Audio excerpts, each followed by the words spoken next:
The Windmere Lighthouse stood tall on the cliff's edge, where the sea met the sky with a relentless fury. Waves crashed against jagged rocks like a heartbeat, steady, violent, eternal. Every night, the lighthouse's beam cut through the thick ocean fog, guiding ships away from danger. But nobody ever saw who lit it. In the small coastal village below, tales swirled about the lighthouse keeper, Mr. Alden. He'd been appointed decades ago, long before most villagers were born. Some said he was a ghost, others a recluse, mad from solitude. All anyone knew was that the light never went out. 12-year-old Nora was unlike the other children. She wasn't afraid of ghost stories or shadows in the dark. She was curious, and curiosity, like the sea, couldn't be tamed. One stormy evening, when her mother was distracted and the wind howled like a wolf at the window, Nora slipped out. She pulled her coat tight and followed the narrow, crumbling path to the cliff.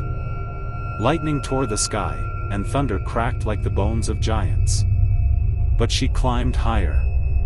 When she reached the lighthouse, she expected to find a heavy lock, maybe a sign warning trespassers.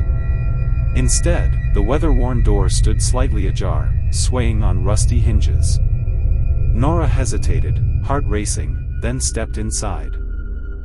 The air smelled of salt and oil, but something else too, like old pages and distant rain. The machinery inside moved with a rhythm of its own, as though it breathed. Gears spun silently. Lamps flickered to life as she passed, though she never touched a switch. She climbed the spiral staircase, hand grazing the cold iron rail. With each step, the whispers grew louder, not menacing, but familiar. They spoke her name. Nora.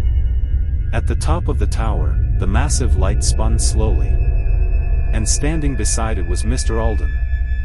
He didn't look ancient. He looked timeless. His coat was long and gray, his eyes like silver glass, glowing faintly. He turned to her as though he had been waiting for this moment for years. "You made it," he said softly. "You're brave. Like your grandmother." "My grandmother?" Nora asked, startled. He nodded. "She was the keeper before me. And now, it's your turn." "I don't understand," she said, stepping back. Mr. Alden walked past her, hand trailing across the wall. "The lighthouse doesn't just warn ships of danger, it holds back the sea's oldest secret. There's something beneath the waves. Something ancient. And this light keeps it sleeping. Like a monster. Worse," he said. "A memory.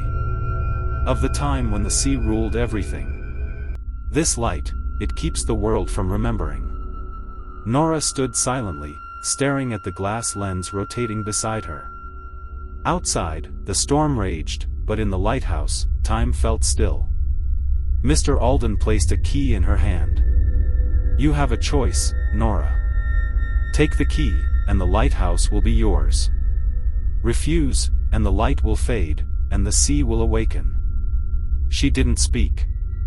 Just held the key tightly. The next morning, the villagers found her at the cliff's edge, watching the sunrise. The storm had passed.